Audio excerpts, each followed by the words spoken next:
from the studios in beautiful Oceanport, New Jersey. Welcome to the biggest and greatest podcast ever. I'm your host, Ray K. Hey everybody, we got a pretty exciting show here. I'm kind of pumped up. I don't know where this is going to go, but I got a comedian, first time comedian on the show for a living. Joe Matarese on Letterman, performing in front of 18,000 people. America's Got Talent. The real deal. Has a medicated self-help podcast that's pretty intriguing. Joe has a mental health tour that seems pretty revolutionary coming up. I think it's up this upcoming weekend. I met Joe through a good friend of mine, Eric Houston, from We're All a Little Crazy, movement that Eric has. And Joe, let's get into your anxiety, because that started this whole thing off, I guess, maybe leading into your career. I know 12 or 13. Start getting into that, and then we'll go from there. Wow. You did research on me. Is that on my Wikipedia page? It says his anxiety started at 12 or 13 years old. I read your little thing on We're a Little Crazy, so you talk about it. So it wasn't hard to find. Oh, it was on there. Okay. Yeah, it was on there. Yeah. Okay. So you want to know about my anxiety and the evolution of it, where it began, or when I first started noticing it. Either way, just start. Just let us know. Either way. Well, I think I'm a parent, so hopefully parents can relate to this, because I always think when you're a kid and you start having anxious feelings, you don't know what the hell it is. You don't know what it means. Mm-hmm. You just think you're worrying about stuff. And it's like, because you hit a certain age, maybe it's puberty that brings it on. But when you're younger, right, you don't worry about anything. There's not what sort of worry about when you're 8, Mm-hmm. You got to be really anxious. I mean, I guess there are kids. I guess homework in school, and, being bullied. There's stuff. Being bullied, yeah, that's true. That's true. Being bullied could bring the anxiety on. I was never bullied. I never really had any of that. I got in your typical fights, with kids back. I'm 51, so I grew up in the 70s. There were those definite kickball. What do you call them? Courts? What did you call it? Where you played? Oh, I know what you're talking about. Right. Yeah, there was always a kickball field outside the school, and there were fights. I don't even know. Does that still happen in grammar school? I never hear my son. You mean like a fisticuff, squared off fight with a ring of people around you? That kind of. I had one of those once. Yeah. Okay. Yeah, that's intense. Well, yeah. I don't think I realized until I was an adult and getting some therapy when a doctor said, "Did you get in fights a lot growing up?" And I was like, that's what's great about therapy. They make you talk until you realize yourself what your problem is, because you start saying it, and when you're older, you have awareness in yourself. So when I heard myself go, "Well, yeah, there were some fights," mm-hmm. and then I see her making a little check mark in a notebook, you're like, okay, this is a sign of something to this psychologist. And she said that, that's a sign of anxiousness, anxiety problem. It's not normal to just snap easily. And, the next thing I know, I'm telling stories of it. One that comes to mind for me isn't even a fight. I remember the first time I played street hockey. We would play on these tennis courts, and I didn't know anybody there. My friend invited me, and we all show up, and some kid kind of checks me a little bit into the corner of the tennis court. And my immediate reaction, without even thinking, was I threw a flying elbow. And I hit this kid square in the face, knocked him down. He was just like, oh. And even though it was the 70s, it was still, I was so out of line that all the other kids were like, who brought this asshole? Why'd you do that? And I'm like, no one liked me. It wasn't like I was the cool bully or the cool tough kid. It was just like, well, what the hell was that for? And I mean, I always would apologize and feel bad for my actions, but going through school, there was definitely moments of just anxiety and anger. And then it turned into anxiety attacks. I think when I started smoking pot with all the other kids in like 10th grade, it was the year. I always say 10th grade was like when pot starts to get introduced. And I was enjoying pot. I was always on the weekends with my friends. I was like a marijuana smoker. And the next thing I knew, full on just anxiety attack. After school, I smoked a joint in my house. And next thing I know, I can't breathe. I'm running down the street trying to make this feeling go away. I can't get it to go away.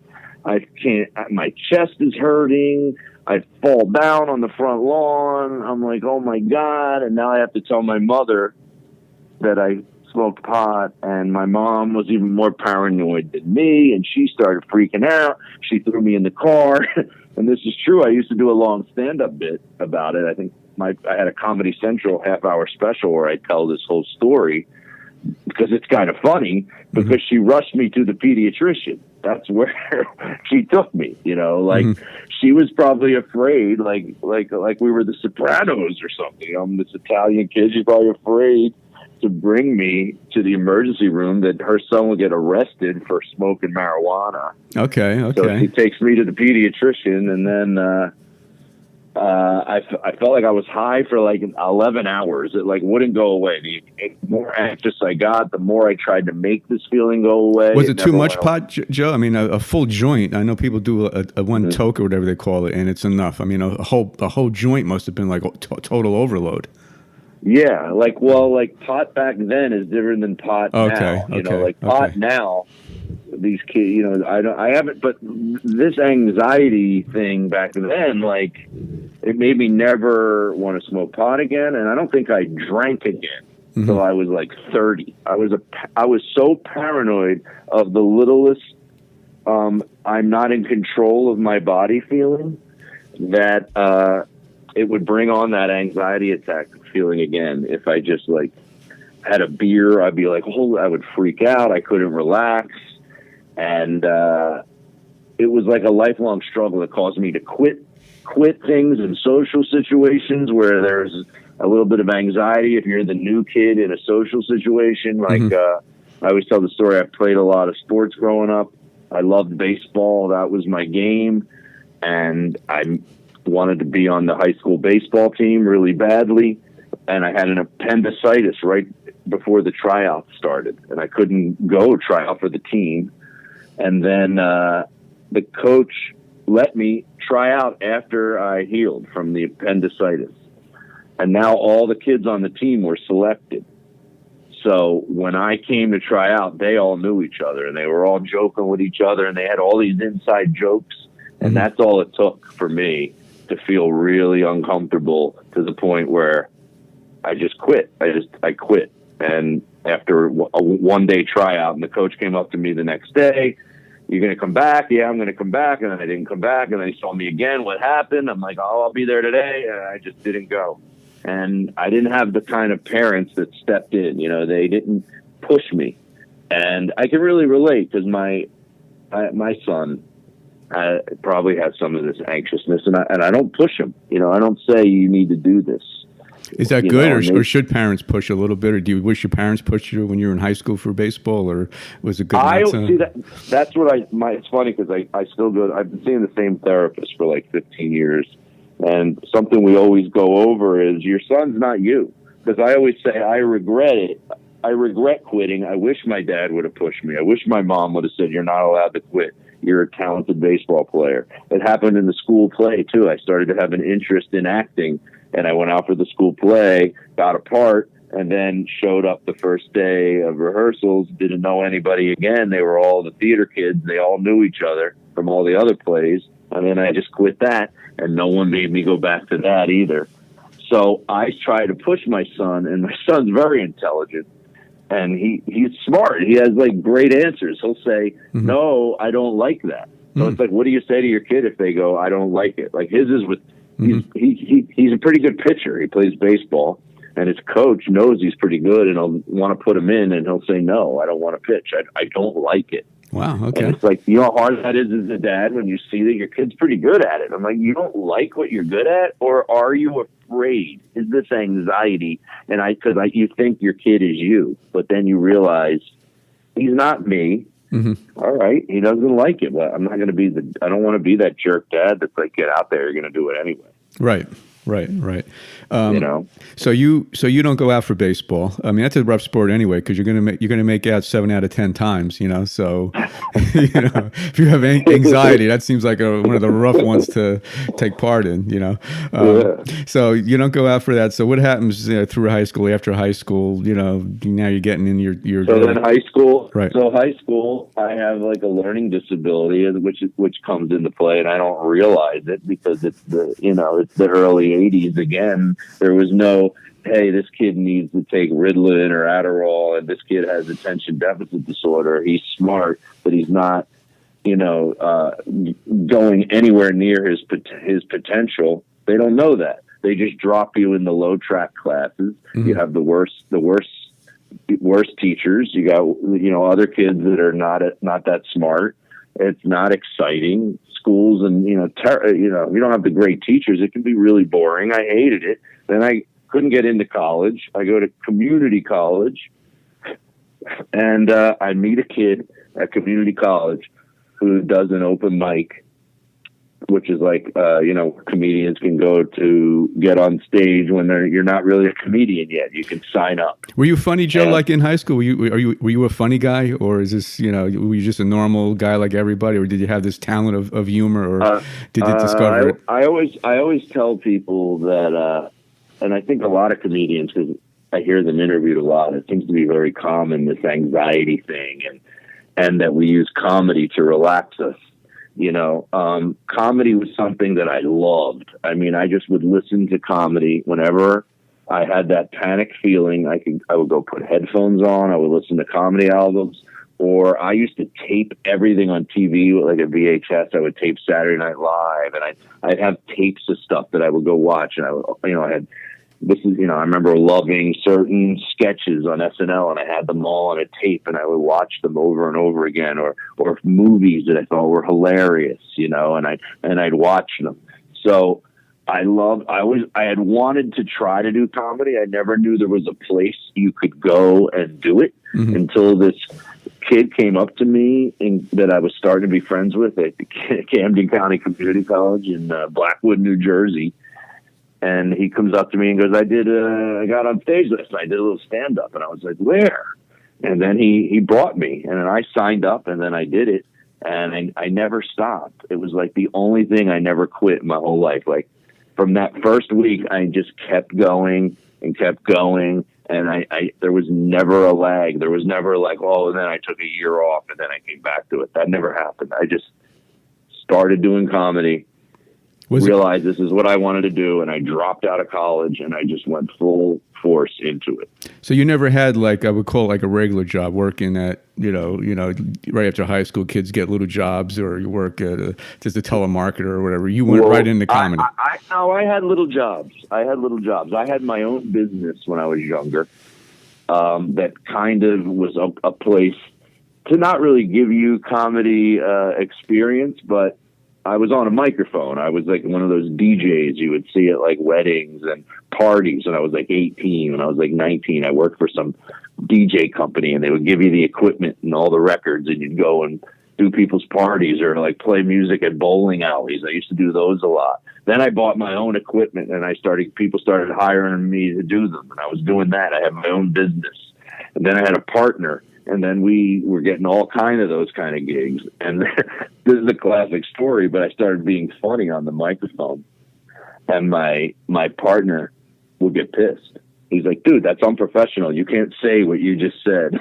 I can remember that. I remember the time. There was a time where a woman came up and said, can you play the Rolling Stones, like Brown Sugar or something? And I go, yeah, I'll play that. And about 30 minutes goes by, and I start to play Rolling Stones' Brown Sugar, and this guy comes running up. He goes, oh, that's the song my wife wanted to hear. She's in the bathroom right now. Oh, God. And I got on the mic, and I go, she's in the bathroom. Doesn't she know you can go to the bathroom indoors? Right? Like, I just, like, made a joke, like, she's outside peeing right now. And my DJ partner was in the bathroom at the time. And he comes back from the bathroom, and I go, dude, I just said the funniest thing. And then I tell him, and he goes, you didn't say that. I go, yeah, it was funny. He goes, dude, it's funny. This gets a laugh on stage. And it's one of those, I don't even know why it gets a laugh. And you can even tell me. But I would go, this is true. It's one of those moments that truth it's funny on stage when you just tell the truth in front of an audience. He said, you got to make a decision, man. Do you want to be a comedian or do you want to be a DJ? He actually said that, and I just never DJ'd again. I was like, all right, this sucks. I don't want to be carrying crates of records up steps with holding these milk crates. I'm done. And then I went comedy full force because they were conflicting. They were on the weekends, both of them. So you got to thank him a little bit then to kind of get you out of that, I guess. Yeah, we're still friends. We're still friends. You know, he's one of my best friends, and classic. So you want to be a DJ? Yeah, I don't know too many people that would. Well, I guess some people want to be DJs. They are out there. But so you're on stage, Joe. Do you just get this comfort feeling? I don't know. Can you escape from reality? Is that it, or you just had this inborn talent that you discovered that you're able to love the energy, or what is it? You know that. Well, you do suck for a really long time. So a lot of people start comedy and then quit. Because, imagine, me quitting baseball and me quitting the play at school. Like, this is even more attention on you, and there's a lot more failure involved. Like, you just stink when you start. Mm-hmm. And, but somehow I enjoyed it. I did. Like what you're saying, was there a peacefulness to yourself? There's a couple things. Comedians always say that when you start to go to these comedy clubs, you realize that everybody there is very similar to you, so it feels comfortable. Okay. Like you felt like the weirdo, and none of my friends that I grew up with were really anything like me. Like, I was always a little weirder. I was in my basement performing alone, and they would catch me sometimes and go, "What are you doing?" I'd have cameras and I'd be filming things and making little movies and doing weird shit all the time. And they would go, "Dude, you're strange." And then I meet all these comedians in Philly at this place called the Comedy Works, is where I started doing open mics. And I was like, holy shit, these guys are all so similar to me. And I just wanted to be there. What a cool thing. Now you discover something that you I don't know if you love it or you like it a lot, and you got people like you that are doing it, and you got an audience that is like you. I mean, it sounds like a pretty nice path ahead, Right. You all, but then at the same time, I don't know if this is all comedians. This might be the Italian comedian or just my parents, but there's not a lot of positivity going on at home, My biggest critic, my grandmother, who's not alive anymore, but she lived to 93, was just always like, "What are you doing? Why don't you should quit this, get a real job. This is craziness." Mm-hmm. Like, she would just always say that to me. And she lived around the block. So it was like every time I saw her, which was frequent, was, "What are you doing?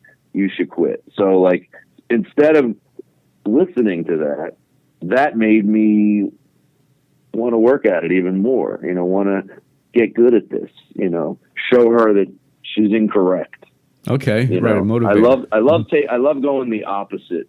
I've had a lot of that in my career. Like, I realized I had an anger problem, with the anxiety brought anger, and it used to come out on stage. I would snap too easily. Like, if somebody wasn't listening and having a conversation in the front row, which happens sometimes, they're not listening. They're just having a conversation. They're drunk. They don't care. Mm-hmm. And I would lose it on them. And I would get very angry. And that must have been kind of funny, like Sam Kinison, when the comedian starts yelling at the audience. There's something about that. It was funny, but it was like weird. Comedy is this weird thing that sometimes the funniest shit can get you fired. Okay. It's like, I don't know if a lot of jobs have things like that in it. Like, I used to have the problem with, they would say, "All right, you can't curse tonight. This one's got to be clean. This is a corporate event.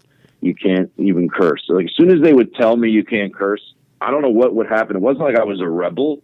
I didn't try to do it, but somehow what they told me not to do would accidentally happen. I'd be like, oh, fuck. Oh, shit. Why did I say fuck? I'm one of those. He's like, oh, no, I'm in trouble. And I would like feel so bad. So, but then years into my career, I was like, oh, there's a positive to this. Like I put a clip up on YouTube before anybody really had these heckler clips on YouTube. I was like pretty early on. I think mine's been up there for like 10 years. And the thing got like, it got like 1 million hits in like 6 months. And I was like, oh my God, like these people love when I lose my shit. So that was real. Like, on that clip, I mean, it's not like you're acting, getting mad at the audience. I mean, you were really mad at this heckler, and you were just laying it on this YouTube clip. Yeah. Okay. Well, it was the whole audience. I edited it so it looked like there was a lot of funny. There was probably some really nasty shit that I took out. Okay. Of that video, but now I probably would have posted it without the edit. But back then, you were afraid. You're like, oh, well, this could ruin my career. You used to think shit like that. Now it's different. You're like, no, this could make my career. It's got 30 million hits, you know what I mean? So it's like, it's a double-edged sword these days. Sometimes these negative things, like I said, you make them a positive. I made it an album. I realized that those people liked it so much on YouTube. It's got like 5 million hits now. So I realized, well, God, back when I had my anger, I used to, I'm like a pack rat when it comes to comedy. I have a lot of shit on videotapes and a lot of stuff on audio recordings. So I started going through everything and I go, wow, I got a lot of me losing it moments. I'm going to make a whole album of these and I'm going to narrate them. So you like I'm bringing you to the setting. I would like explain the situation before each track. And it's still, it probably sells better than anything I've ever done. People just want to buy it. They come up to me, they go, I'm like, well, here's my comedy special, my 1 hour special. Do you want that? They're like, no. Where's the album where you're yelling at people? That's what they want. It's called When a Comedian Attacks. And they still want it. I sell it for like $5 at my show. It's probably like a $9 download somewhere on the internet on iTunes or something. But I mean, it sounds funny. Like when Adam Sandler, gets into that yelling thing, I would think it would be hilarious having an actual comedian that did that, I mean, I know it wouldn't. But mine were scary though. Like I wasn't just yelling at them in a funny way. Like okay. I was threatening them at times, saying, meet me outside. Oh, okay. I'm going to beat the living shit out of you. Like, it would get to that. And I'm not a tough guy, so it was, like, ridiculous.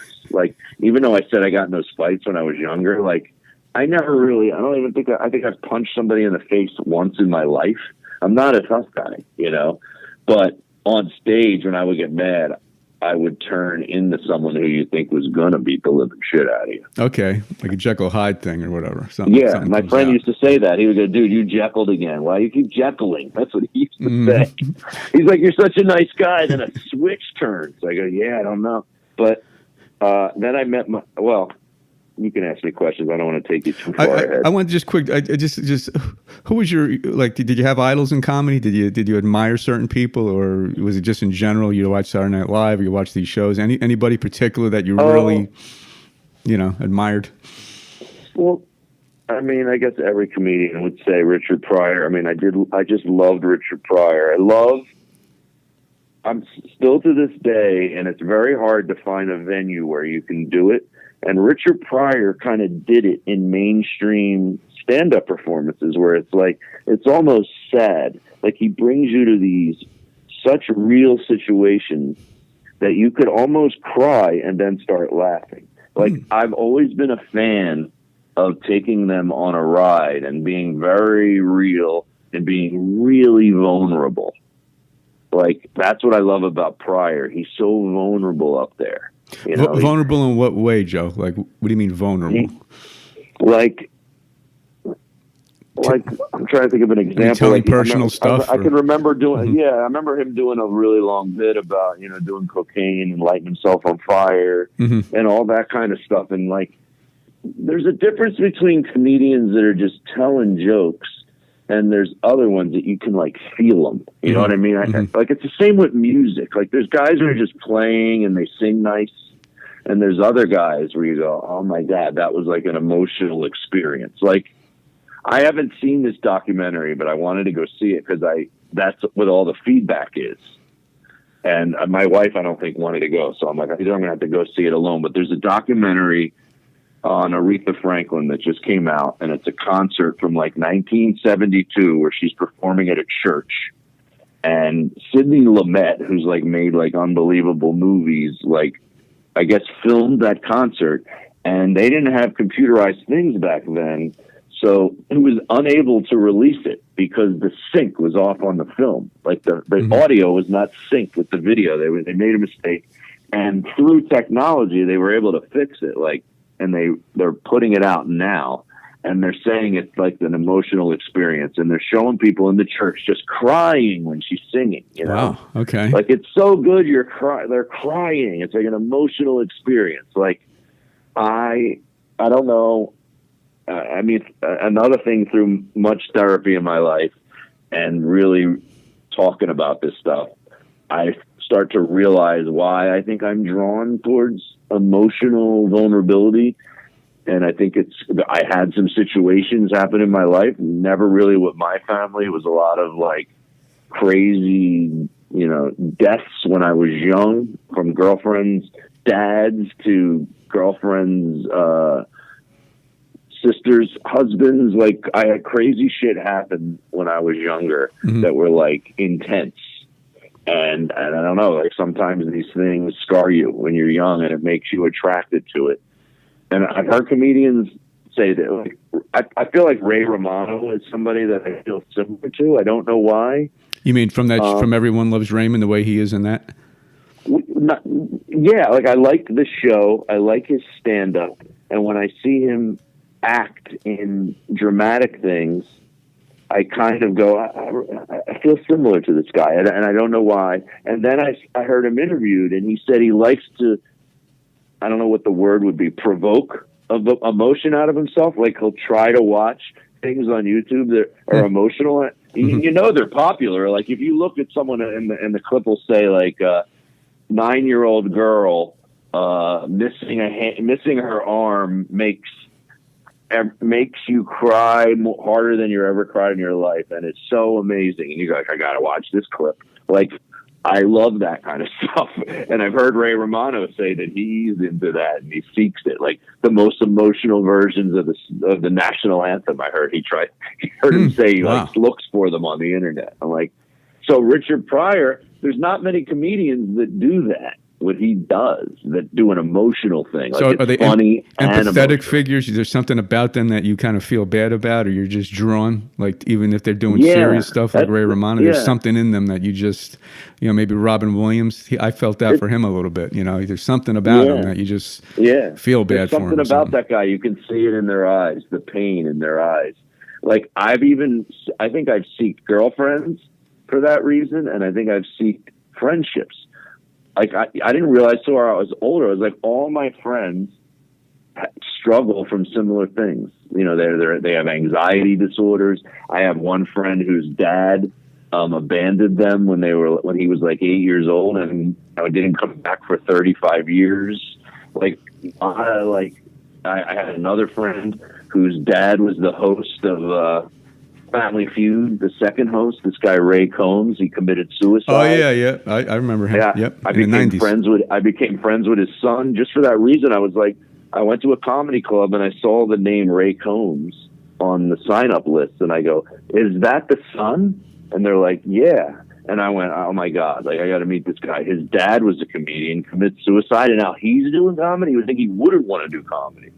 And I met him, and then we became friends. It's like, I'm attracted to the story and trying to help, another one is Artie Lange, was one of my good friends, who was Howard Stern's sidekick, who has tremendous drug problems. And we used to live across the street from each other, and I used to work with him. I always wanted to help him, but I could just never reach him. I could just, I used to think he was so smart and so talented. And I was like, God, if this guy could get sober, he's unstoppable, but he can't get sober. And it was just like there was no way to connect into it because he was too far, like the people with Elvis Presley. I guess they just couldn't. No, you couldn't do it. Yeah, they want to be rebels. Like he was just like so you go into his apartment and you're looking at John Belushi pictures. You're like, this guy loves that. He loves Sam Kinison. He wants to be rock and roll, that. And maybe that's because of, some other reason. Maybe, that, because I used to think, people would love him. I used to say, you think people love you as rock and roll? I go, you get sober, they're going to love you to an even higher level than what they loved before. You don't realize it, that you, like, not fucked up is even more talented than you were fucked up. I was going to ask the question with Richard Pryor, because you always heard it was sort of a mythical thing. Oh, when he got straight, he wasn't as funny. But that's obviously not true then, after hearing what you just said, Joe. You remember hearing that stuff? Maybe it was. Maybe there's certain guys that is true. I'm not going to say that it isn't. Okay. But I've seen Artie. I've seen glimpses, because I was friends with him, and like where he'd call me on the phone and say, "Let's go. I need to talk. Will you meet me at a diner?" And we'd talk for 4 hours. And I had been around him on drugs so often that when he's not and he's struggling, you could tell he wasn't. And you're like, God, I love this guy. I loved you fucked up. But this guy, I love this guy even more. I'm like, but no one's ever gotten to see this guy. I'm like, you're awesome. He's so funny, but like, he's such a smart, the genius, just genius, so intelligent. And I just wish people could get to see that too. And he's trying to clean his act up now, and we'll see. He's kind of pulled himself away from show business, which I think was smart. I think the hardest thing for someone with a drug and alcohol problem is to keep being funny. I think you do need to pull yourself away from it, and then come back. Let me throw some names at you. I just want to give a quick Jerry Lewis. How was it? Just want to throw some comedian names at you. Okay. We just want words on Jerry Lewis. Yeah, Jerry Lewis. Yeah. Jerry Lewis. Not much comes to mind. Not much. I'm not a Jerry Lewis fan. Okay. I've watched Dean Martin and Jerry Lewis do their thing. I always thought Dean Martin was the genius to that whole thing. Okay. I loved what they did, but it's a team, so it's like no matter what, even if the other person you think is the genius, other people thought the opposite. They thought Dean Martin was, Dean used to think, I don't get any attention. I'm the straight man and Jerry's the goofball, so everybody loves the goofball. But there's a talent to both sides. Jerry Lewis doing The Nutty Professor, I think that's genius. So that's pretty amazing. Did he write that movie and direct it? I think he might have. I don't know 100%. What do you think, Eddie Murphy? Speaking of that. Now, Eddie Murphy, I'm a huge fan of Eddie Murphy. Loved him on Saturday Night Live. I don't think anybody has that charisma of Eddie Murphy. But I do think there's a little bit of Eddie Murphy that's is a guy that emulated Pryor. And like, there's a difference between someone emulating somebody and then somebody being the original. I think Richard Pryor is the original. Eddie Murphy, to me, is a little bit of a copy of Eddie Murphy, but a way more flashy version, of Richard Pryor. It's kind of like they used to say there was Bill Hicks, and then there was Dennis Leary. That Dennis Leary was the more sellable, charismatic. Is that the word? Charismatic version, right? Of Bill Hicks, the more sellable version of a guy who could act and be in movies. And I think Eddie Murphy is a little bit of that, and he doesn't do stand up anymore either. Maybe that's the reason. He's more of a movie guy with a ton of charisma, super talented. One more, I'll give you one more comedian. So you had him on your Twitter. I have to ask you on Adam Sandler's little tribute to Chris Farley. Oh, that everybody was talking about that a few days ago. That tribute was amazing. So that's another one. It had heart to it, so I'm gonna like it. You cried watching that because Farley was just, oh my God.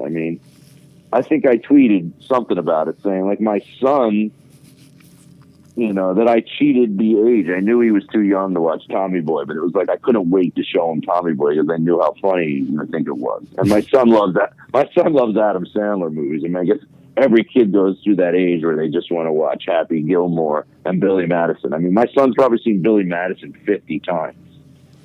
Loves it. Right. That early 10 to 12, 13-year-old age group, kids have that certain thing.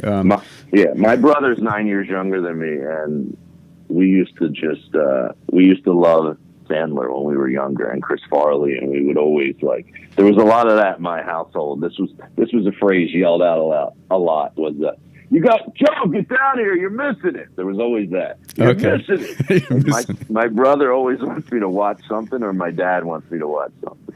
And my wife, it's funny because my wife's family is the opposite. And I'm always like, Dad, check this out. It's hilarious. It took me 5 years of marriage to realize my wife doesn't care if she misses it. She does not want to see it. You figure it out after the 5th year. Okay. I don't give a shit. Show that to your brother, not to me.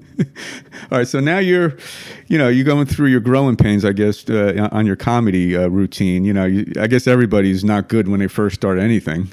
I'm sure Babe Ruth wasn't good when he picked up a baseball the first time. In general. Right. You do more, you get better at it. So when do you start hitting your stride, Joe? I know you've been doing this for a while. What is there a turning point year when you hit like 30 or some year or something happens? I know you've been on some pretty big shows. Was there a turning point, or when did you really, start to say, hey, man, I'm getting good at this? Well, I think back to what I said about vulnerability, I think you can't, or at least me, and what I like is the vulnerability. You can't get that vulnerable on stage until you're comfortable on stage. Mm-hmm. It's like, I can compare this to last night. I've been doing a little experiment with my podcast, which was, I do the podcast every Wednesday, and I film it, and I would put the audio out, and people wanted to see the video. I would have them subscribe to this Patreon page where they could watch the episodes. And I was like, well, on Monday, I'm going to stream them live on Facebook, right? Do Facebook Live, set the camera up, talk into it. Mm-hmm. And I sucked. It was just bad. And I went and looked at the comments, and all kind of mean comments are being written on there. I have a lot of they say they're comedy fans. Other people call them trolls, but they get a kick out of any format where you can stream something, because that's a place they can write comments in real fast and just shit on you over and over, right? Uh-huh. Right. So I realized when I shut the camera off, I'm like, boy, does that suck. And I look, and they're writing all this negative shit. And I go, you know what? I'm going to just turn the camera right to my face. I'm going to have the microphone, and I'm going to work right off of the comments and interact with you guys. And I was like 1,000% better than when I was just talking to the camera, which felt like talking alone in a room, right? Mm-hmm. And it's the same with going on stage. They go, oh, because even people wrote in the comments when I just was working off of the comments, they go, oh, now you're Joe. You just became you again. It takes 10 years before you're you on stage. Like you're up there, you're trying. It's like in sports, people can relate. When you're trying, you suck. When you're just letting it go, you're good. You're not worried about it. Now, when you're trying to be funny, you stink. And when you just finally go, I don't really give a shit about this as much anymore. And I would say 10 years in, about 4 years after I moved to New York City, because that's the first turn of getting better, is moving to New York City from the Philly comedy scene and now getting on stage every day of the week and starting to perfect it and starting to get on TV shows and being around a lot of other really good comedians, not like the shittier ones that are in your local scene. Are you nervous at all on stage, Joe? When you go on TV shows at all? Or, I mean, you certainly don't look it when I was viewing some of your shows a few nights ago. I mean, you seem quite confident. I mean, is that a little bit of an act? Or, I mean, are you nervous at all? Because it seems like it's something you'd be nervous about. Well, it's weird because I do take anxiety medication now. Mm-hmm. And I've been on that for like 8 or 9 years. And that really took all the worry out that used to drive that anger that used to happen. Mm-hmm. So when you see me on TV now, I'm actually not nervous, especially now once you've been doing it a long time, it's like getting older in life. You're not as worried about like the small stuff, dying or something. You're like, all right, well, I should. You start to realize a little like everyone's gonna die, so I might as well enjoy today. You know, you start to get a perspective on it. It's the same with comedy. I go, if I go bomb on TV right now after being in it for 30 years, it doesn't matter. You know, it's not going to end my career. I'll have to figure out whatever. You know, when you're newer and you're getting on Letterman for the first time, that's when you're nervous. You know, you're like, oh my God, I'm on. I don't think they're never going to have me back again. Right, you were older. You were older on Letterman, right? You were more established, and it was. The first time I was nervous. Then I was not. Then I got on a second time. The second time I was older and not nervous whatsoever, and it went a lot better. I hate my first performance. Okay, I saw them both. I mean, to me, I couldn't tell. They both look good to me. Just the regular guy looking at it, you know. Right. You know, it's funny because he came out at the end the same exact way with the exact same handshake. You know, it was almost like a repeat. You know, can you? Because my audience is this kind of stuff intrigues me.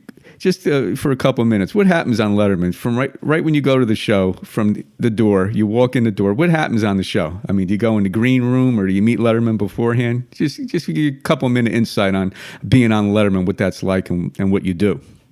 Well, you should know, even before you get there, that's one of those shows, and it doesn't happen anymore, but there was a process behind it. Mm-hmm. There would be a talent coordinator that just booked the comedians on the show. That was his only job. He was the warm-up act for the show, and he booked the comedians. So he had two jobs. And he would literally cherry-pick your act. He'd submit tapes of material, and he'd go, okay, this, no to that, no to that, no to that. And then it would take a few takes before he'd go, okay, we got a set here, and now I want to come out and see you do these 6 bits, you know, for your 5-minute set on Letterman. And then he'd go, yeah. And then he'd make you go do a whole bunch of sets in a couple of nights, and he'd want to watch them all. Like he really was the mind behind it, which got me kind of mad, to be honest. My first Letterman, I thought he picked incorrectly. Now who picked? Did Letterman pick? Or the comedy guy, the other guy? The guy who had the job. The guy who had the job. I thought, picked a few jokes that I thought, these sound like too like dirty or too young, like for, you know, that Letterman's more sophisticated. He's a smart guy, and I shouldn't be doing these sexual kind of jokes, you know, on Letterman. This is a more classy thing, you know, where they want you to wear a suit. I didn't even wear a suit, which I reject. I regret. I should have. They want you to wear a suit. Not many shows do that anymore. Like, you got to wear a suit. We would like it. They would like it if you wore a suit. That's what they would say. Mm-hmm. So you walk in.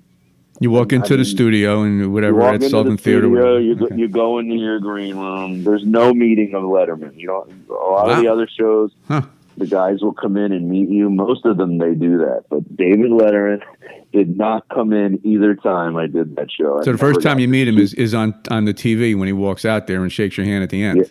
Yeah. Okay. And I got a curveball thrown to me when I did Letterman the first time. I'm about 5 to 10 minutes from going out there to do it. And that same guy who handpicked all my jokes says, we're running a little long. Can you do one less joke and close on that one? And he goes, but do me a favor. If that one less joke doesn't get a big applause at the end, still do your last joke. And I go, oh my God. I go, can you give me a sign to let me know where I am with time? If I have time to finish with the last joke? And he goes, no, we don't have that. And I was like laughing. I always tell people, only in comedy to the most important situations not have what the situations that aren't important at all have. Like everywhere you do comedy, they got a light. Every club has a light that shows you got a minute left, you know? And almost every TV show has like a 1 minute light. And then when you got 30 seconds light, this thing will be blinking and and then there's a guy going, wrap it up. Right. They're like, no, we don't have that. I'm like, you gotta be kidding me. I gotta guess in the moment. And what's really hard is when you do stand up on television versus doing it live in front of audiences at theaters and clubs. They clap at different places.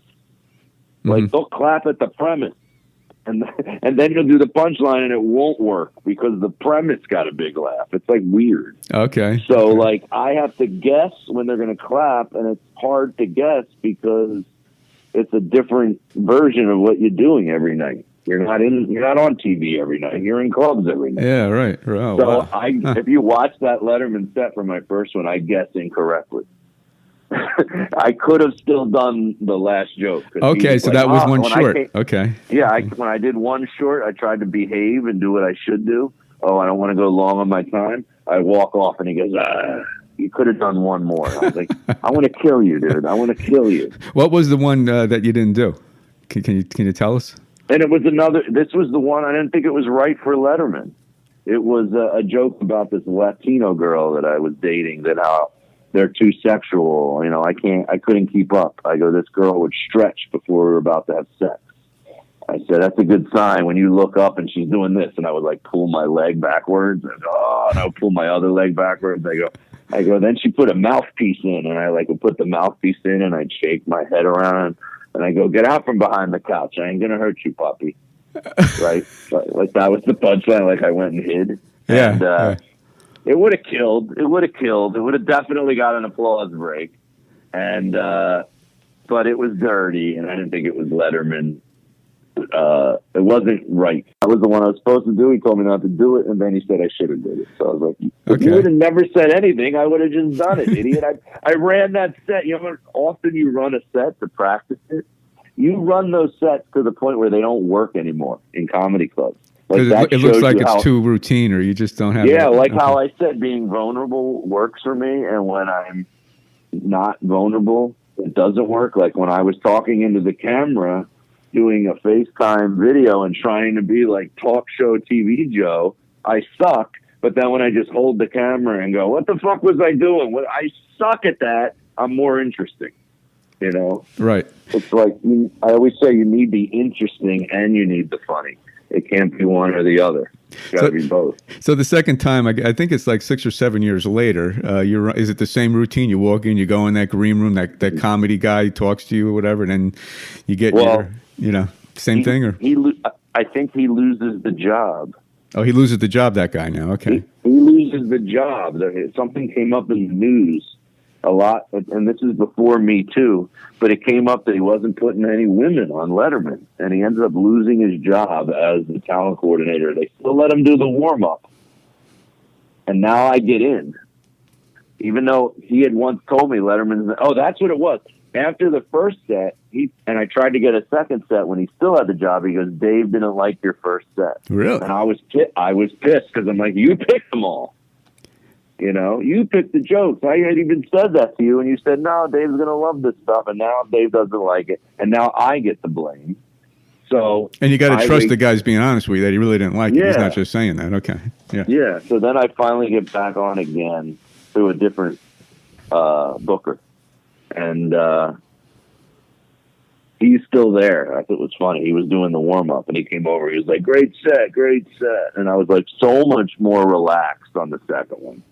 Okay. I wore jeans on the second one. Nobody does that. I came out with a sports jacket and a shirt, but not even a full button down. I had like 3 buttons and jeans. Like nobody does that. Well, actually, they had a great intro for you on that. I don't know what it was. There was like the Georgie Girl theme, or I don't know. They had some kind. No, the Tom Jones. I don't know. There was some theme, and you came out dancing. It's not unusual. Yeah. Yeah. You look the connection to my life. My first, when I used to perform when I was a kid, when I was like 5, we have a home movie of me performing. I used to pretend I was Tom Jones, and my grandma even then comes over and goes, stop it. Like I was always embarrassing her. Anytime I was performing, I was embarrassing her, and she goes, stop it, on the home video. So I've always had a connection with It's Not Unusual. That was It's Not Unusual by Tom Jones. Did you request that, or did Schaefer, they just... Yeah, you get to... Oh, you get request? About Letterman. You get to request, and the band learns it. The first time, I came out to any what's that song by Journey? Any way you want it, Yeah. Right. Any way you want it by Journey, the first one. Right. That looked good too. That looked good. Saxophone. If you watch it, it's on saxophone. Okay. When you walk out the second time, you give a little point to Schaefer, and then you give a little acknowledgement to Letterman. You did actually. You did look a lot looser. Now that there is there's a backstory to I think the first one. I do this weird point. That's the other thing that guy fucked me up with. It's like, all you got to do is give me a lot of shit to do, because I have ADD, and I wasn't on meds back then on the first one. So you give me, you give me instruction, I'm screwed, because I have attention deficit. So I'm about to go out. He tells me to maybe do one less joke, and then I just remembered, because you reminded me. He goes, and make sure you acknowledge Dave before you start your act. He goes, hit your mark and look at Dave and wave and then begin. Right. So if you notice, I hit my mark and I'm looking, and Dave's not looking at me. I'm waiting for him to look at me, and then I go, I give a point, which looks ridiculous. And I remember a comedian made fun of me. He goes, what was that point? He hit at Dave. I go, they told me to point at him. I thought that point looked good, actually. It looked kind of cool, like a quick point to him, like you're the guy, Well, you might be talking about the second one, because the second one I come out and I'm dancing to the second one I'm talking about. The second one. And I go, bah! I go like that. Yeah. That's a different point. That's a different point. Okay. The bad point. The bad point. to notice that. The second one was me actually being relaxed and having a good time. And it's that's a metaphor for life and show business. I mean, I always quote this, but I used to do this podcast called Fixing Joe, where the guests would give me advice, whatever my problems were, or the listeners would give me advice. And I had Craig Ferguson on as a guest, the guy who used to host the Late Late Show after Letterman, right, on CBS, the Scottish guy, Craig Ferguson. So I have him on my podcast. Business. I still got you, right? Yeah, I'm here. Yeah, he goes, the key to show business is, it's like the movie Shawshank Redemption. I go, what do you mean? He goes, don't you remember that movie? He goes, Morgan Freeman is trying to get paroled the whole movie. And he's trying so hard in all his parole meetings with the parole council, right, or whatever. I remember it. Yep. And then at the end of the movie, he's so used to getting rejected that he's old, so he doesn't give a shit if he's going to spend the rest of his life in prison. That he just basically goes, I think the guy asked him, do you regret what you did? And he goes, regret's a strong, he basically, to summarize it, he basically says to the guy, go fuck yourself, right?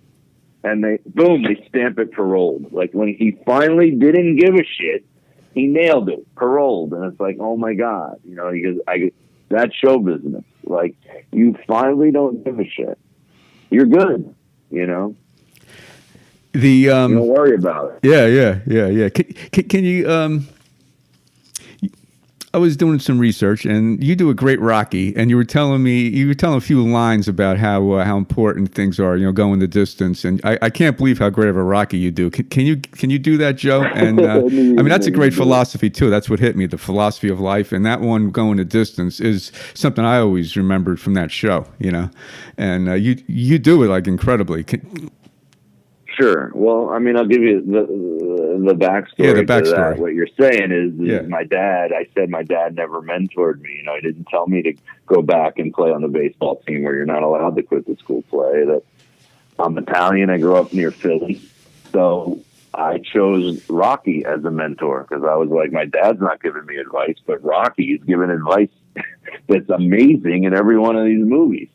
And the one you're talking about, the first movie, which is Going the Distance, when he goes to the ring, he sees that there's a picture hanging of him coming off of the ceiling that's the wrong color trunks. He says to the promoter that the trunks are wrong, and the promoter says, does it really matter, Rocky?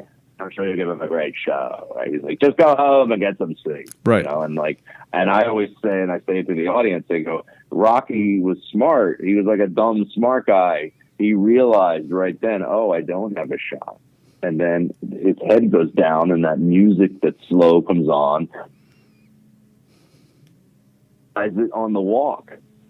Oh, I don't really want to win. I just want to go to the distance, right? So he lays. I'll do the voice for you, I promise. So he lays down with Adrian, and he goes, "Yo, I can't win, but I don't even really want to win. You know, what I really want to do is go the distance. You know, because no one's ever gone the distance with Creed. I mean, if that bell rings and I'm still standing, I'm going to know for the first time of my life that I'm not a bum from the neighborhood, right?" So, like, I got chills just then when I said that. I don't know why. I quote Rocky, and I get goosebumps on my arm.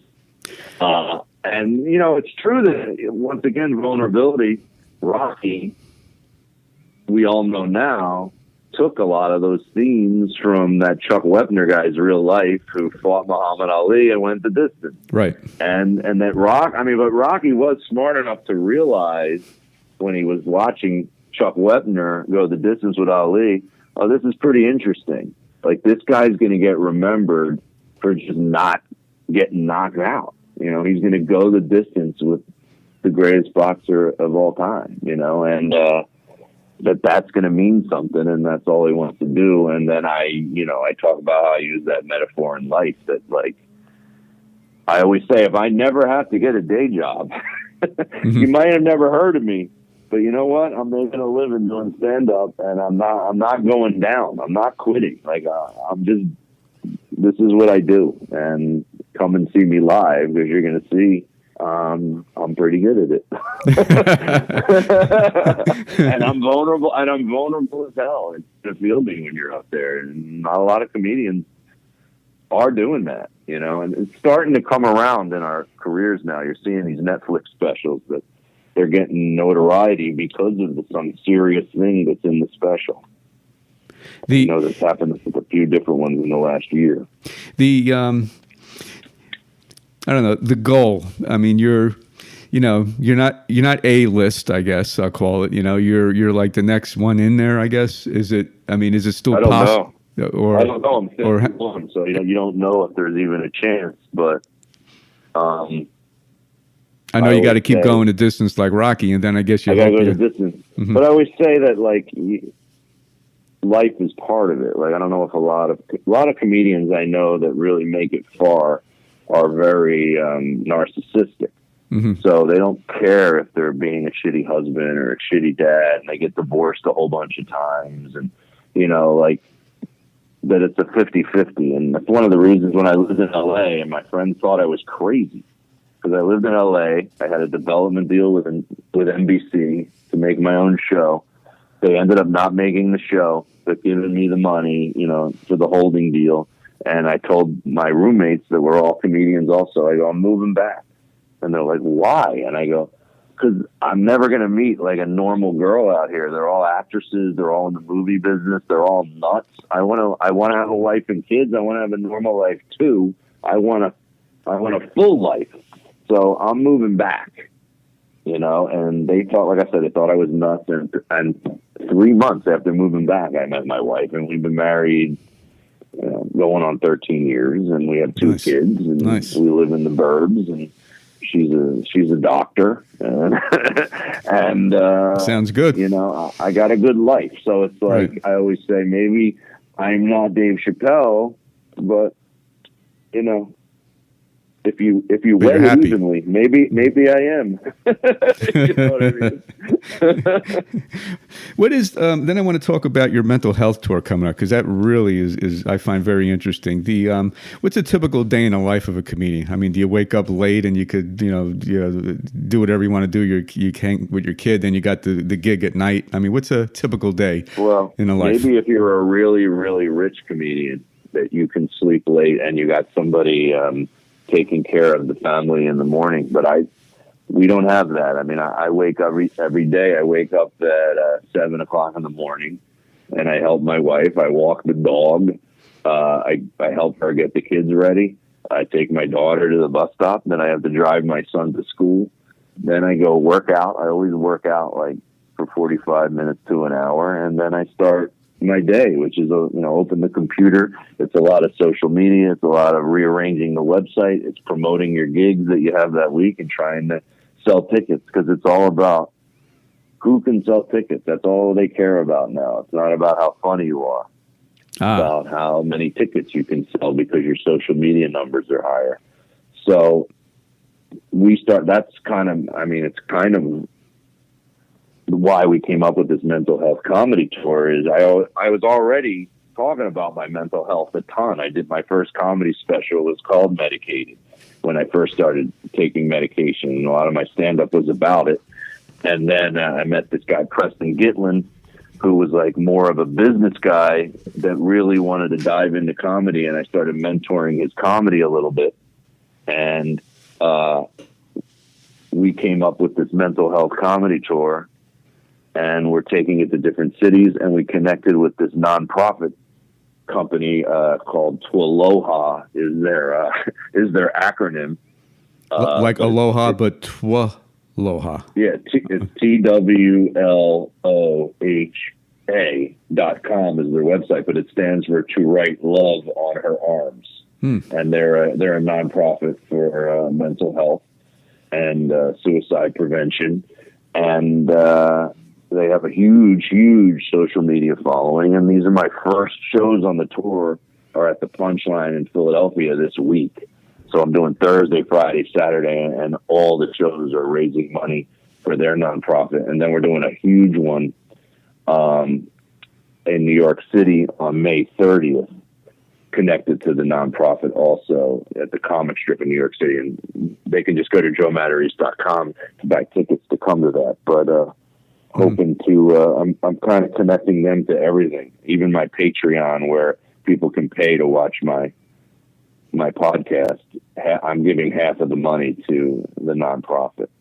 Now, it's like what I said to you before. I like helping people, so it's like it keeps me connected. I need that connection. If I have no connection, if I'm doing comedy and it feels like it's for no reason, I lose something. But something about when there's heart behind it. Right. I feel like I deliver more.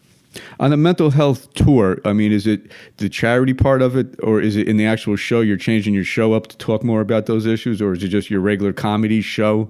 But it depends on the event. Like the one in Philadelphia, the 5 shows in Philadelphia, I'm not really changing my material. I happen to have mental health material, but I have a lot of other stuff too that I'll be doing, and it's just the regular stand-up show, and then we're raising money at the shows, after the shows, with the different merchandise we're selling, fundraising buckets, all kind of different things are going to go on at those shows.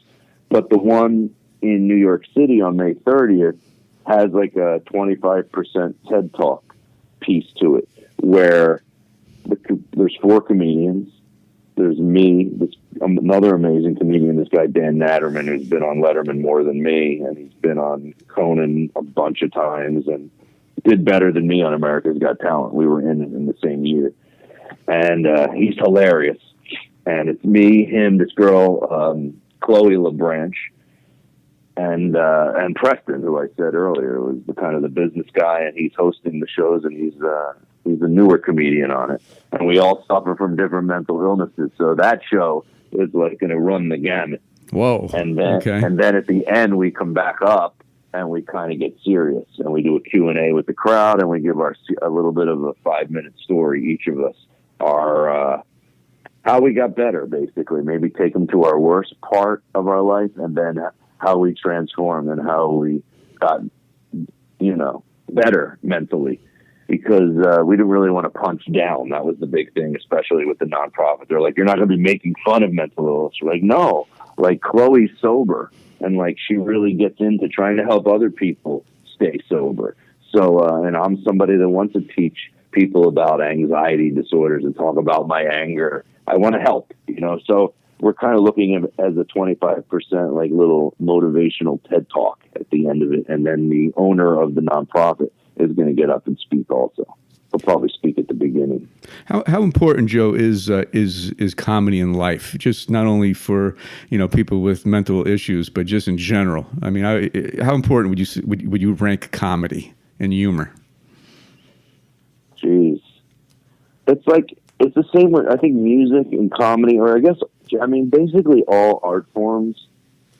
They're so healing. Like, I remember when like Chris Rock hosted Saturday Night Live once, and they were upset because he talked about 9/11.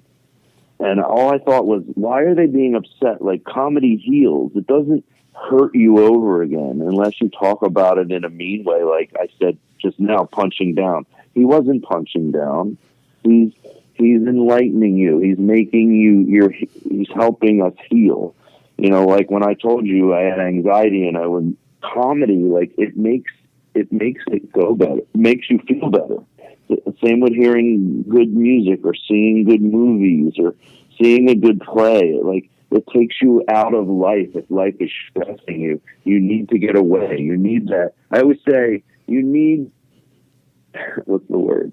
You need to do nothing to enjoy the stress of life. So like, we need these getaways where our brain can just not worry about our life and just watch somebody make you laugh. It just takes you out of that stress, you know, because we all have it. It's yeah. I mean, it's something I always, you know, I don't think there's any other answer. You know, comedy, music, and the arts. I mean, that just, you know, that seems like it. And sex. And sex. Well, yeah. You got to put that in. Really, you got to put that in. You got to put that in. You got to have a major problem to sidetrack and think about the stress of life in the middle of sex. Then you really need some help. you're going. I wish I had you're having sex with your wife, and you're going, "Oh my God, it's snowing! I just shoveled." Like you're not. I wish I could have your comedy routine now. I mean, I'm getting into this with your humor, John. I'm gonna, a couple more things, then I'm going to wrap up with my final segment, which I call hit and miss. But what advice, Joe, would you give? You gave a lot of advice on the show, but is there anything else that advice you'd give to an aspiring comic? I'll call him. Hit and miss, did you say? Yeah, I'll tell you about it in a second. But it's a word association, which I always end my podcast on. Well, I would think, I mean, just from knowing what I said in this podcast, I could tell that this is I don't want to pat myself on the back. I'm going to pat you on the back.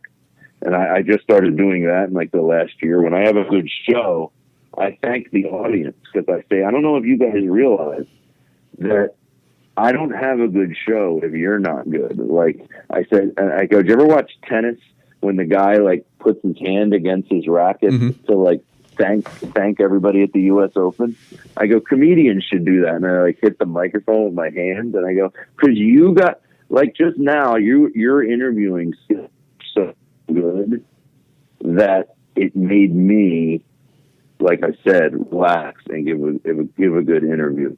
So my number one advice, and I remember hearing Diana Ross say this, when she sings, she really looks at the crowd. You need to really look at the people and like really work on being present and being connected, because when you're out of your own head and you're just connected with them, it's not a performance. That's when you're at your best. Ah, okay. That would be my advice. Okay, great.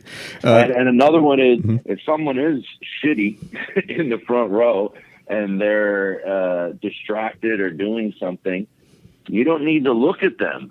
Like, don't look at the person who's not into you. Look at the person who's laughing their ass off and thinks you're the greatest comedian they've ever seen, and they're in a good mood, because that's going to center you and make you the best version of you. You know, it's like, don't marry somebody that makes you a worse version of you. Marry somebody who makes you a better you. You know, or be friends with people that make you the best version of you. Don't be friends with people that you feel like shit around. I mean, that's you have that ability. That's what's great about life. You get to select who you're going to be around the most. So that's great advice for comedians. Just they're always there. There's certain people that just, you know, they're entertainable, and there's other people that are just like, what am I going to do? This guy is wasted before he got here. He's sleeping in the front row. I'm going to stop looking at him. So when you're upstage looking at people, and when we see the comedians looking, you're looking at the people that are into it, that are like, yeah, okay, and they're laughing, and then you look at the next guy that's into it. So that's what's going on up there. Okay. It's like, I'll give you a little honesty behind comedy, because you liked it with Letterman. My first special, Medicated, we had an audience coordinator, and they're very expensive. You know, they fill the audience with people, and then you can actually pick the type of people you want in your audience. You can because you're paying them.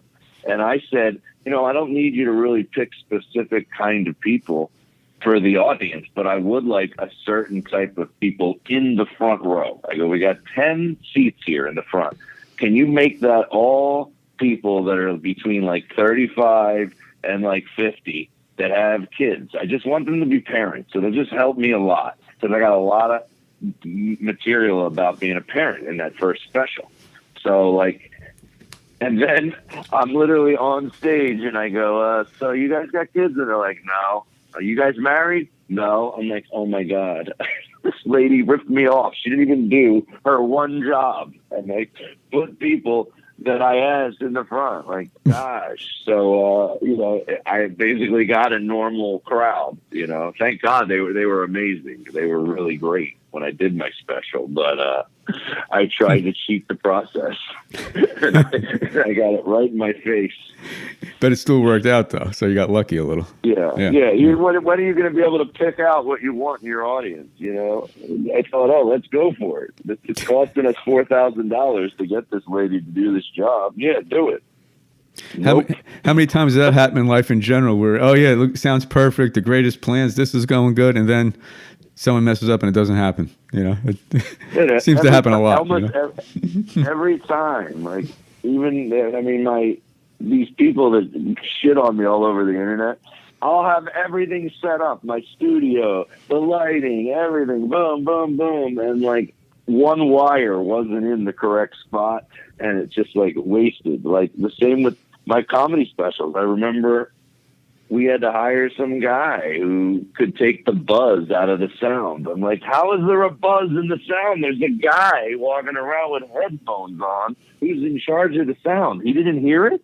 He's got headphones on. I'm like, I'm crazy. Like, that's what I mean, it's definitely on the list for the mental health comedy tour. OCD.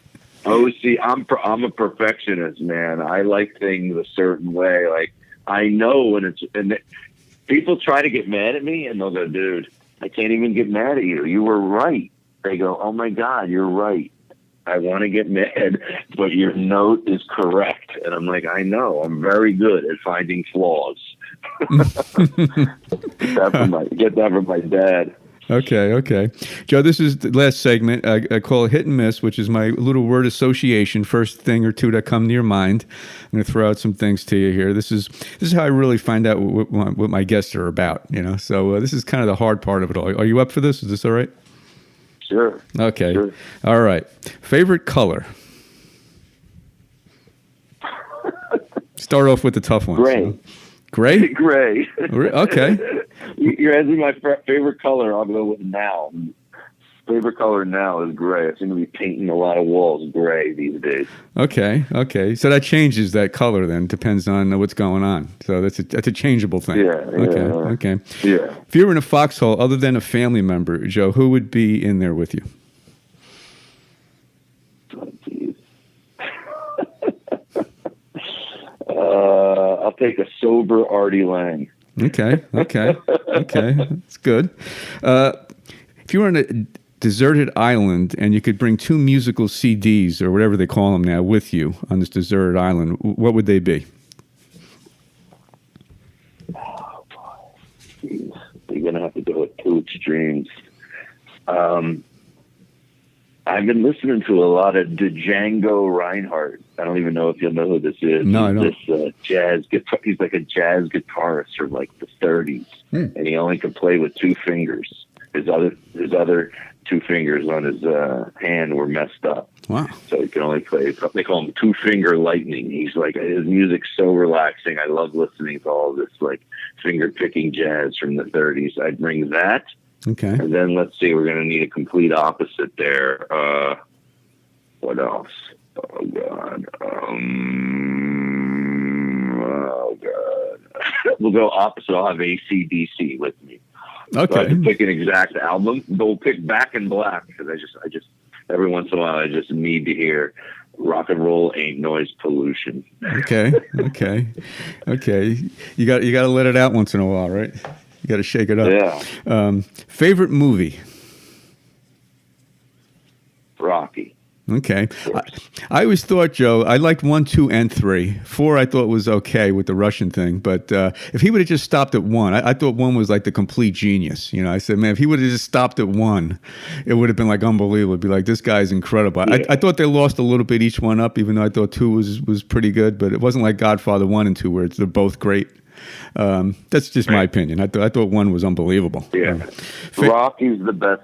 Rocky, the first Rocky, goes up as the best movie of all time for me. I just think it has everything that I want out of a movie.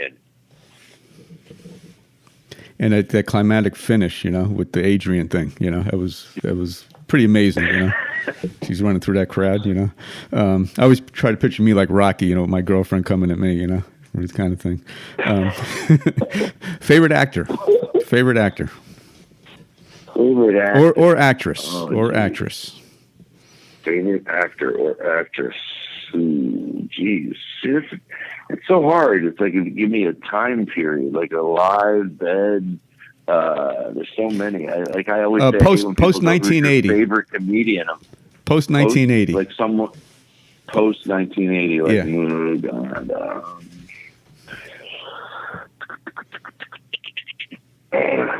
There's so many different ones. Like I love. You're gonna think I love John Cusack.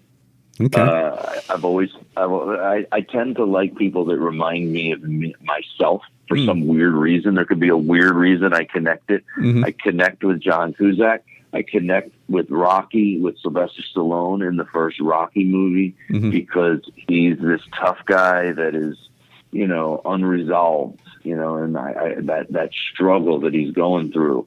And I just really relate to who he is, like smart but dumb at the same time. That's definitely me.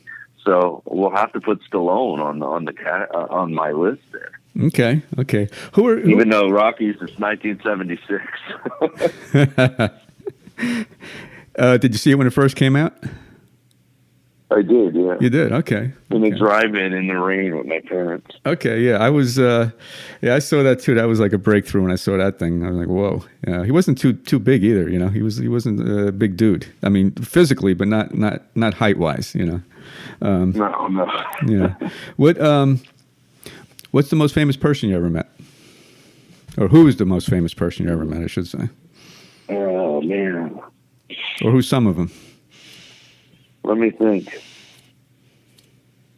Jesus.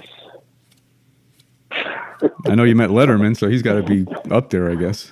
Oh yeah. I guess I met Letterman. Most famous though. Let's think. Big actors. Who the hell have I met?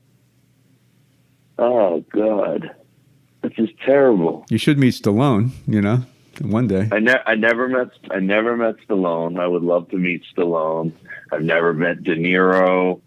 I've never met Ray Liotta. I've never met Scorsese. God, who the hell have I met that's big? I guess I've been around Chris Rock, and you know I've been around these guys. Dave Chappelle. I'm friend. You know, he would know my name if you said my name to Dave Chappelle. There's a lot of comedians, like big comedians that I know. Okay. But I'm trying to think of like movie actors who I've met. Or anybody. I'm coming up blank. I'm trying to think of athletes too, like big athletes I'm trying to think of. And like, you know, Lenny Dykstra. Okay. I roasted Lenny Dykstra once. You what?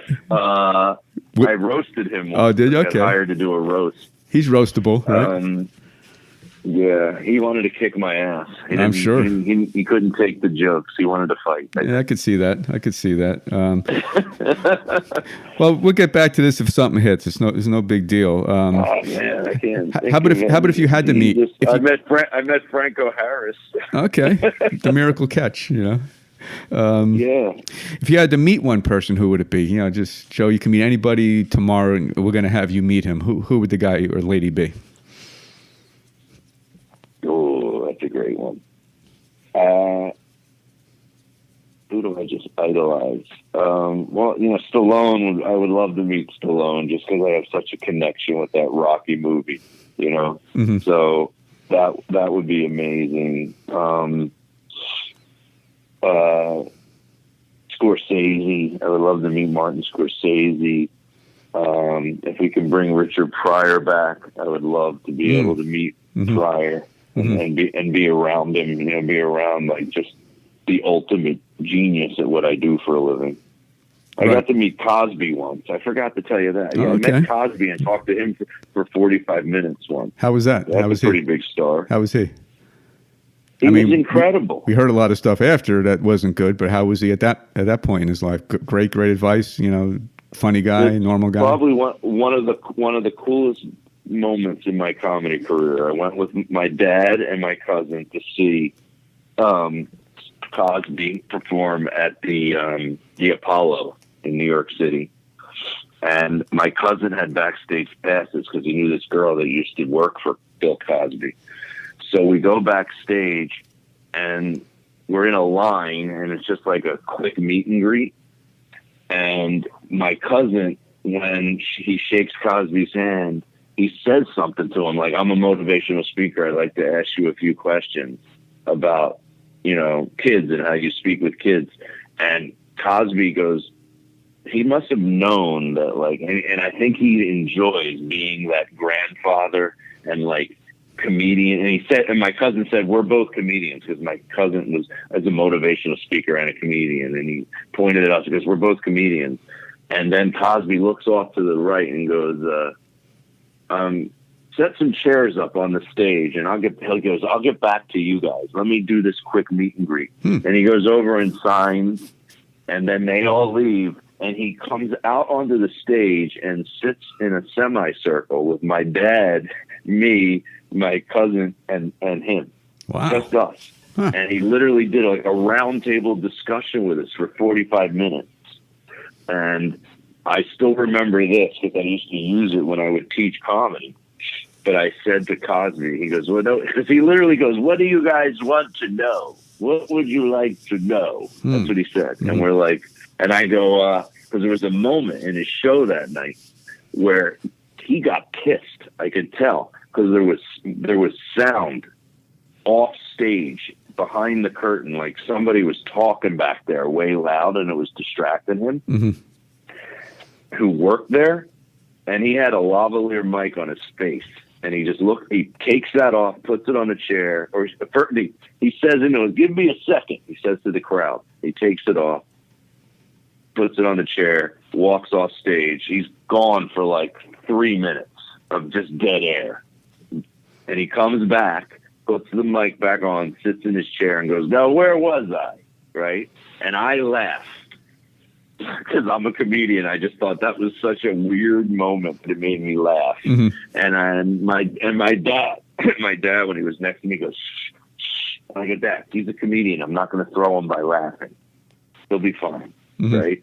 So after the show, I said, I got to ask you a question. It looked like you got mad while you were on stage. I said, you did something so much more professional than how I handle that. I go, I used to let the crowd see my anger, and I could lose the room if they saw I was pissed at some noise or something like that. I go, you took the mic off and walked away. No one knew what happened, and you came back and continued. And he just started cursing, which was classic. Cosby cursed a lot off of his stand-up act. He's like, cursing to you and your little family. He's like the fucking this fucking Apollo is a piece of shit. I'm doing a terrible Cosby. He's like, but the motherfuckers, really fucking sound, and then he's cursing, and I go, yeah, how do you channel yourself? I go, because sometimes, this is before I was ever on meds, I go, sometimes I'm in a really bad mood and I got to do comedy, and it's hard for me if I'm in a bad mood. When I'm in a great mood, it's easy. And he goes, I want you to get my book, Cosmetology. He goes, don't buy it.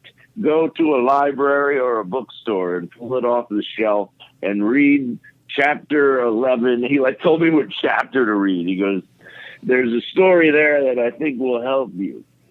So literally, of course, a day later, I go to a bookstore and I find the book. and I pull it off and I read that chapter, and it was like incredible advice about something that really happened to him. And it's kind of a long story, so I don't know, but I want to tell it on your podcast, and I could tell it in a quick way. But basically, it was about him not thinking he belonged at this really good club when he was starting out, and he got flown to Chicago to do it. And he got introduced as this big star, and he's this huge up-and-comer, ladies and gentlemen, Bill Cosby, right? And he goes on stage and does his set and doesn't do well, right? He comes off stage. He goes into the green room. He's taking his suit off. He tells the owner of the club, I'm going to fly back home. I'm not ready for your club. I'm not good enough. I'm sorry I wasted your time and the money that you gave me. I'll save my money. I'll save up money and I'll pay you back the money that you spent flying me out here. And the owner looks at him and he goes, you're right. You didn't do very well. That was not a great performance. He goes, but can you do me a favor? When you go back to the hotel to check out, can you get Bill Cosby to come back and do the second show?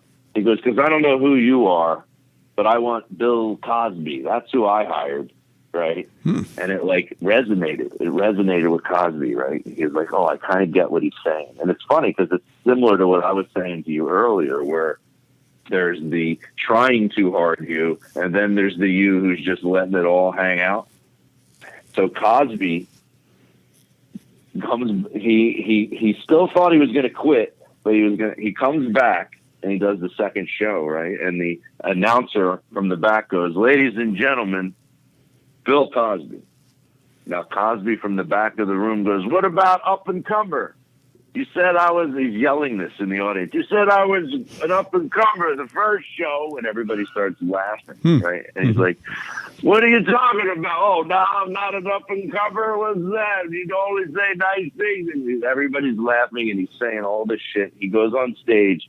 He does a totally different 20-minute set, just all off the top of his head, in and out of his material, having a good time, completely fucking around. And gets like almost a standing ovation. And he comes off, and the guy comes up to him and he goes, all right, it's good to see you, Bill Cosby. I'm glad you came back for the second show. So, like, it's amazing. I'm glad you made me tell that story because it really, I got those little chills on my arms again. It's like, it's so about, like, being that. And it's like, I did it last night when I was trying to do the podcast, and then I just said, fuck it, let me just talk into this camera and be me, and it worked. What a great lesson in life. Just be yourself, you know? Just be you. I mean, that's right. That's all you can do, and no one can ever be you. So if there's only one, be you.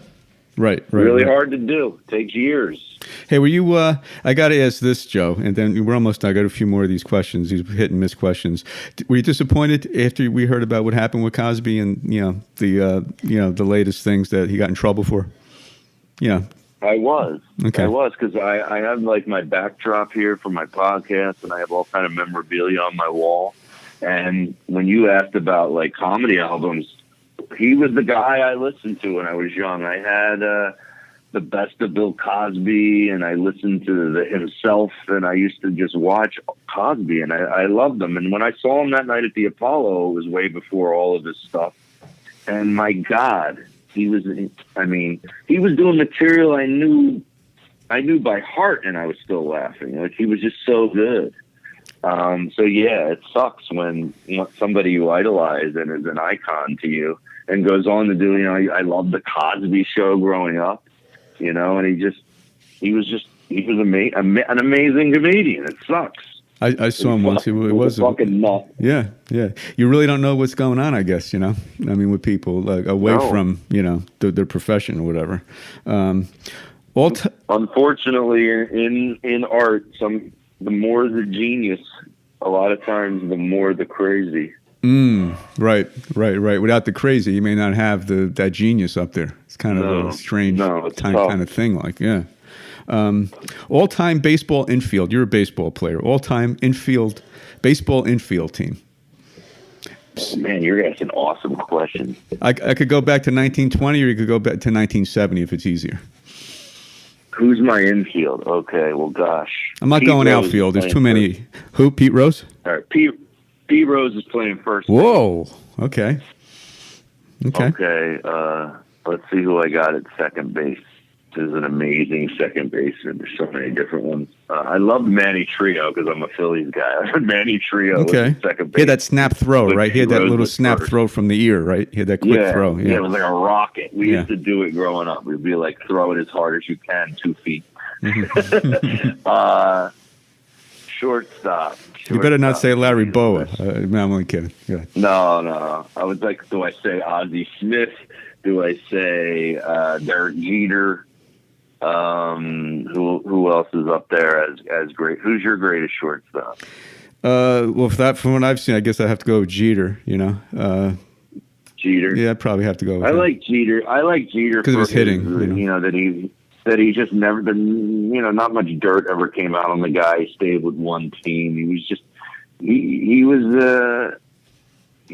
wore that the captain well. You know what I mean? He was just someone amazing that wasn't a shithead. Also, seemed like a good guy. All right, third base. Third base, Jesus, Mike Schmidt. That's what I was going to think. Yeah. Even though you're a Philly fan, that's a legitimate pick. I was going to say Greg Nettles, and then I went Mike Schmidt. Yeah, he had some numbers. He put the numbers up along with the fielding. Catcher. Well, I'm a huge Harry Kalas fan, so I loved Harry saying Michael Jack Schmidt. Yeah. A pun off the other Jack, right? I was always thought that Jack blank. Catcher. And then you want a catcher? Yeah, I want a catcher. A great catcher, Jesus. There's Johnny Bench. You know what? I love Mike Piazza. I was just talking about him lately. What an amazing story that the guy, if his dad didn't pull strings, he probably would have never made it in pro baseball. And he becomes this unbelievable hitting catcher. And then, I met him in person. You said we were going to come up with who did I meet? Right. Athletes. I met Piazza at this NIAF. It's this National Italian American Foundation. This huge. I don't know what you would call that. They're an organization. And I went to this big black tie dinner in Washington, D.C., and I had to do stand-up at the black tie dinner, and Piazza was in the front row. And I started doing I started doing Harry Kalas, the Phillies announcer, going off on Piazza when the Phillies would play the Dodgers. And so yeah, I love Piazza. And then I hung out with him and had a few drinks with him later with my dad. And okay, that's cool. There's certain moments when you get to do it with your dad. It was like meeting Cosby with my dad was amazing.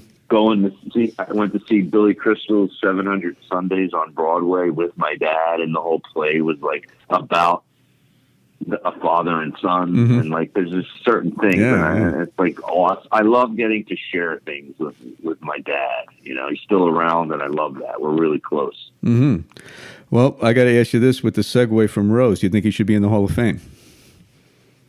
That's some half say yes, half seems to say no. No, I mean, I'm going to say that it's he's had more shitty things in the last year come out. I was supposed to roast Pete Rose. I was all excited. Then all that weird shit came out about him dating teenagers when he was an older guy. It was just weird. And I was just he just got so much tainted stuff all over him, but just a hell of a baseball player. Oh yeah. Just unbelievable. And I'm a Phillies fan, so he was just really fun to watch. And I'm always telling my son to watch Pete Rose. I go, why don't you run, when you get walked, run to first base? You should do that.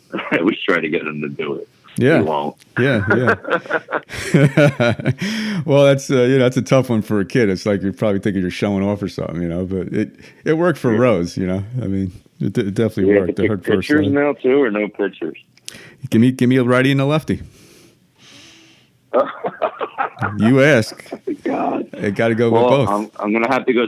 I'll have to go Steve Carlton from the West. That's a good pick. Yes. Steve Carlton, who's my favorite righty pitcher. Jesus. And he never talked to the press. I always loved that. I was going to say Rivera, but he's a lefty. Well, he's a reliever. Rivera was a righty. He was a righty. I always loved Ron Guidry. Is he a lefty? He's a lefty, yes. He's a lefty, yeah. Let's think, who are my favorite pitchers? Seems like everybody I always loved. I used to imitate. It's like certain pitchers you would imitate growing up. I liked some of those weird sidearm guys, like Ken Tekulve. Remember that guy? Was he righty? I think he is. Pirate? I think he is, yeah. Yeah, okay. With that weird sidearm pitch. I love that guy. Like Louis Tiant. Yeah. The little turnaround move with the head up on a dramatic thing. Was he a righty? He was a righty, yes. Okay. And then Kurt Schilling. Okay, he was a righty. He's a righty. Yeah, he was tough. Yeah, Kurt Schilling when he was on the Phillies. Could Babe Ruth play today? What? Could Babe Ruth play today? Say it one more time. Babe Ruth, the great Bambino, could he play ball today if you put him in today right now? Could he play today? Oh, Babe Ruth. Oh, my God. Probably not. No. You can't have a guy that's that slow, like hobbling around. That's interesting, isn't it? That you know. Well, could Lou Gehrig play? Maybe he could probably be a designated hitter. Could Lou Gehrig play today? Yes. Okay. Lou Gehrig, yes. That guy was all muscle. Yep. Okay. Here's a little baseball question for you. I've always thought this, and no one ever agrees with me. Okay. I'm a baseball nut, so I'm going to give you a good answer. I'm a baseball fiend. Good. Go ahead.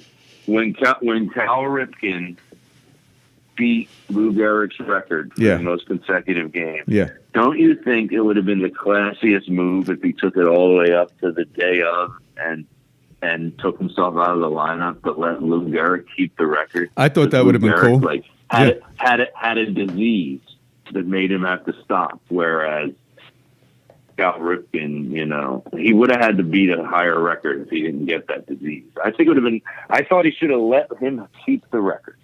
Do you agree? I agree with that. That or tie it. I thought maybe he might have been stopped at 21-30, so him and Gehrig were equal. I mean, I thought he might do that. Tie it. Yeah, that's what I thought. And Gehrig would be on top since he was first, and then get Ripken with the same number. I thought that would have been like the pretty cool move. Plus, Ripken has the advantage to know what the record is, so now he could play. When he wouldn't play to get to that record. Gehrig didn't have that. Either. Well, he got sick. But there's always that advantage when you're chasing the record. You see what it is. So you're gonna do some things to get to it. True. So he had those two advantages. That's a good point. And Gehrig was obviously he was stat wise it wasn't too close.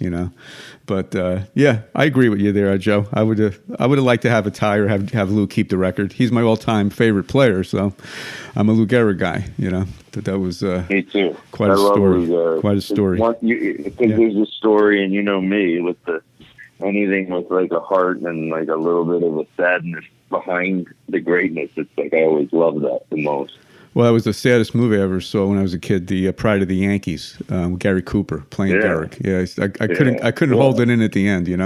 When he started to show the effects of the disease. You almost feel like Gary Cooper is Lou Gehrig in that movie. Yeah, exactly.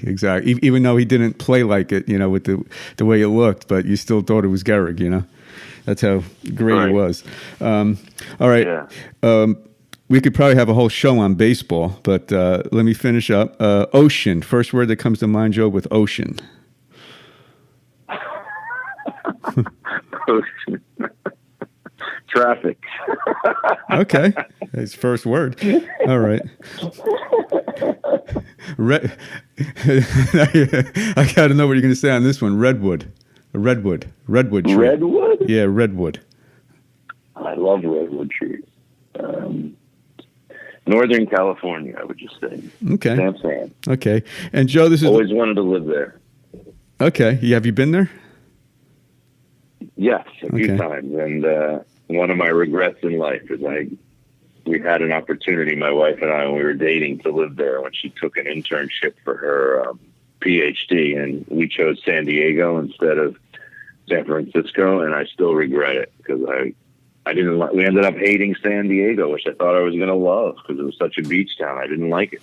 Had no vibe, had no heart. It's funny because we did San Diego and we drove up to San Francisco on our honeymoon. That was our move, to LA and then up to San Fran. Yeah, and then the side trip to Vegas. Yeah, fun. Yeah, it got nicer as we were going north. It kept getting more beautiful. Yeah. Top 3 states. This is my impromptu. I didn't have this on my little hit and miss list, but top 3 states in the nation.